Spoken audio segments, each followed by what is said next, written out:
ইয়া সাকিন এক আলিফ মাদ, ফি কাফ লাম পেশ কুল্লাম জিল্লি, ফি কুল্লি, হামজা মিম পেশ মিমের উপর তাসদীদ গুন্না করা ওয়াজিব, এটা ওয়াজিব গুন্না, মিম জবর মা, তা দুই জের তিং, তহিসি অনিশ্বর।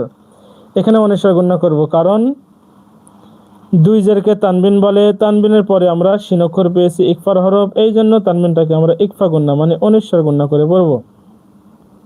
তাহলে তহিসি অনিশ্বর তিং, শিন জাবসা, হা ইয়া জের হি, জের ইয়া সাকিন এক আলিফ মাদ, শাহি, দাল দুই যাবত দান। এখানে আবার ইজহার হবে, তাড়াতাড়ি পড়বো, গুন্না ছাড়া পড়বো, কারণ এখানে তানবিনের পরে আমরা আইন অক্ষর পেয়েছি যেটা ইজহার হরফ, এই জন্য এই তানবিনটাকে আমরা ইজহার করে পড়বো। আর এখানে তানবিনের পরে আমরা ইকফার হরফ পেয়েছি, এই জন্য তানবিনটাকে আমরা ইকফা গুন্না করে পড়বো। তাহলে বুঝতে পারছি